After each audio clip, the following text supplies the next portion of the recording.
செங்குந்தர் கல்யாண மண்டபத்தை திறந்து வைக்க வந்திருக்க இந்த விழாவுக்கு வந்திருக்க கீழ்புத்தூரை சேர்ந்த புத்தூரை சேர்ந்த எல்லா அக்கா தங்கச்சிக்கும் அண்ணன் தம்பிக்கும் மாமன் மச்சானுக்கும் சொந்தக்கார எல்லாருக்கும் என்னுடைய வணக்கம் வணக்கம்.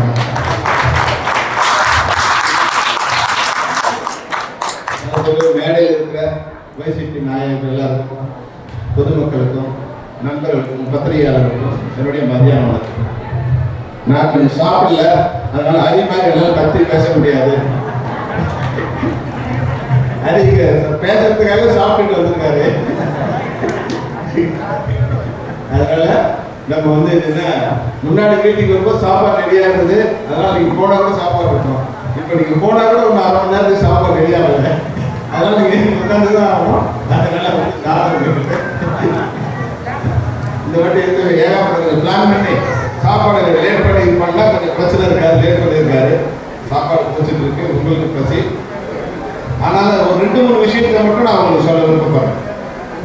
நீங்க நல்லா யோசிச்சு பாருங்க. இன்னைய நாள் நகரி புத்தூர்ல இருக்கிற இந்த செங்குந்த முதலியார் சமூகத்தை சேர்ந்தவங்களுக்கு ஒரு அடையாளம். இந்த ஊர்ல இதுவரைக்கும் நமக்குன்னு ஒரு அடையாளம் இருந்தா நீங்க சொல்லுங்க. ஏதாவது ஒரு அடையாளம் ஏதாவது இருக்கா? இந்த 50 வருஷத்துல காங்கிரஸ் ஓட்டு போட்டீங்க, டிடிபி ஓட்டு போட்டீங்க, சுயேட்சைக்கு ஓட்டு போட்டீங்க, யார் யாருக்கும் ஓட்டு போட்டீங்க. ஆனா நமக்குன்னு ஒரு அடையாளம் இந்த ஊர்ல யாராவது ஏற்பாடு பண்ணாங்களா? அவங்களுக்கு ஒரே கேள்வி, யாராவது பண்ணாங்களா? இது வரைக்கும் யாரும் பண்ணல. அப்ப நமக்கு தான் ஏன் பண்ணணும்னு ஏன் தோணுச்சு? நமக்கு இது என்ன கஷ்டம், இங்க எவ்வளவு பேர் இருக்காங்க, இந்த ஜாதிக்கு ஒரு அடையாளம் வேணும், இந்த ஜாதிக்கு ஒரு வாழ்க்கையில ஒரு நல்ல இடத்தை ஏற்படுத்தும். இவங்களும் எல்லாரும் மாதிரி மரியாதையோட வாழணும், திமிரோட வாழணும் நான் சொல்லல, ஆனா மரியாதையோட வாழணும். அடுத்த ஜாதியை அழிச்சு வாழ்றதுதான் திமிரு. ஆனா நம்ம ஜாதி தலைமுந்து வாழ்றது மரியாதை. அப்ப நம்ம சுயமரியாதையோட வாழணும். நம்ம சமூகத்துக்கு என்ன பண்ணலாம்? நம்ம சமூகத்துக்கு தொழில் என்ன? நெசவு. அந்த நெசவு இப்ப எப்படி இருக்கு? நீங்க நல்லா யோசிச்சு பாருங்க. நெசவு எப்படி இருக்கு? அந்த தொழில் நம்ம யாராவது பண்றோமா? இப்போ பண்ணல. நீங்க வந்திருக்க நம்ம குடும்பங்கள்ல நம்ம குடும்ப தொழில் அதுதான். ஆனா நம்ம இங்கிருந்து விட்டுட்டு நிறைய பேர் இங்கிருந்து சென்னைக்கு போறாங்க. என்ன வேலை செய்யறதுன்னு கேட்டா சாப்பாடு போடுறாங்க. அங்க போய் சாப்பாடு போடுறோம். கல்யாண மண்டபத்தில் வேலை செய்யறான், மேஸ்திரி வேலை செய்யறான், சித்தார் வேலை செய்யறான். நான் நிறைய பேரை வந்து சென்னையில் எனக்கு நான் சினிமா ஃப்ளோர் பண்ணிட்டு இருக்கேன். அங்கே பெயிண்ட் பண்ண வந்தவங்க கேட்டேன், எந்த ஊர்ல கேட்டேன். சார் நான் நகரி தான்.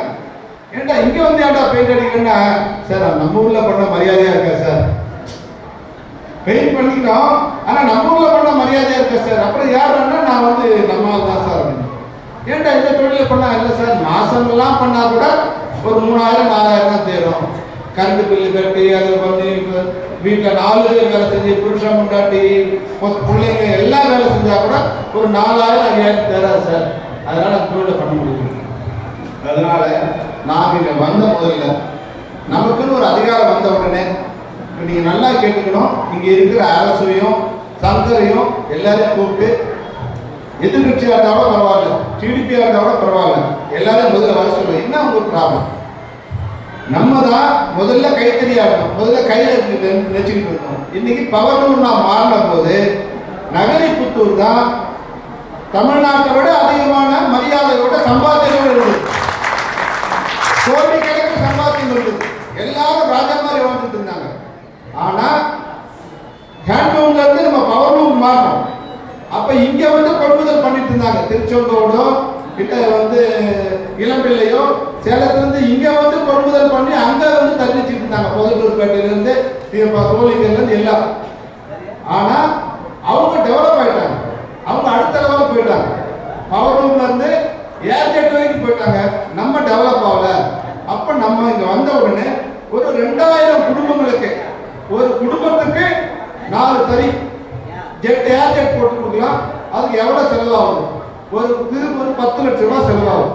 அப்ப நம்ம இவங்க எல்லாரும் உட்கார வச்சு பேசி, நான் கட்சி ரீதியா உட்கார வைக்கல, வைசிபி மட்டும் உட்கார வைக்கல, 800 பேரை புத்தூர்ல நகரில் எல்லாம் தேர்ந்தெடுத்து 800 பேருக்கு முதல்ல சேங்ஷன் பண்றது பேசி சிஎம் கிட்ட ரோஜா மேடத்துக்கு கூட்டு போயிட்டு 180 கோடி ரூபாய் நாங்க சேங்ஷன் பண்ணோம். ஒருத்தர் வந்து 25,000 ஒரு தறி செலவு பண்ணா போதும். அப்ப தறி வந்தா கேட்டாங்க எல்லாரும், சார் நாங்க தறி வந்தா என்ன பண்றது, தறி வச்சு இருக்கிற தறிக்கே எங்களுக்கு வந்து வேலை இல்லை, தறி வந்தா என்ன பண்றது?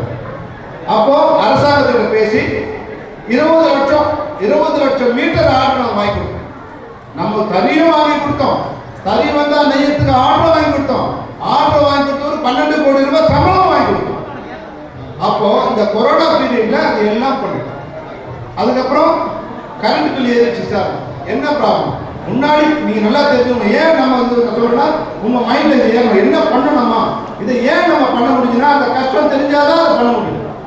நம்ம முன்னாடி கவர்மெண்ட்ல டிடிபி கவர்மெண்ட்ல என்ன பண்ணாங்கன்னா, நம்மளாம் எல்லாம் இண்டஸ்ட்ரி வச்சுக்கிறோம், இங்க எல்லாம் இண்டஸ்ட்ரி வச்சுக்கிறோம், நம்ம 2 தறி வச்சுக்கிறோம், 2 தறி வச்சுக்கிறோம், 2000 பேர் வேலை சரி இண்டஸ்ட்ரி ஒண்ணா அந்த செக்ஷன்ல கொண்டு போய் இந்த தறி பவர்லூமா சேர்த்துட்டாங்க. அப்ப நம்ம ஆளுங்க இதை பத்தி ஒண்ணுமே கேட்கல, அப்படியே விட்டுட்டாங்க. விட்ட பிறகு இப்ப இண்டஸ்ட்ரிக்கு வந்து கரண்ட் பில் ஏறுது. நம்ம இப்ப வந்து கத்துறாங்க, ஐயோ சார் கரண்ட் பில் ஏறிச்சு, கரண்ட் பில் ஏறிச்சு.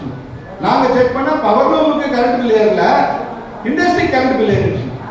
1.5 வருஷமா போராடி அந்த நம்ம செக்ஷனை மறுபடியும் குடிசெக்டர் மாற்றதுனால என்ன ப்ராப்ளம்னா, நீங்க ஒவ்வொருத்தருக்கும் 500 ரூபாயிலிருந்து 2000 ரூபாய் வரைக்கும் மாசம் உங்களுக்கு வந்து மின்சார கட்டணம் கரண்ட் பில் குறையும். நீங்க அடுத்து இந்த மாசமே குறைஞ்சிச்சு, நல்லா செக் பண்ணி பார்க்கணும், இந்த மாசமே குறைஞ்சிச்சு. இப்ப நம்ம வாழ்க்கை இப்பதான் வந்து நல்லபடியா மாறத்துக்கு ஆரம்பிச்சிருக்கு. நீங்க இந்த முன்னாடி இந்த இடத்த வந்து பார்த்துருப்பீங்க, எப்படி இருந்தது இந்த இடம்? சாக்கடையா இருந்ததா இல்லையா? சாக்கடையா இருந்த இடம்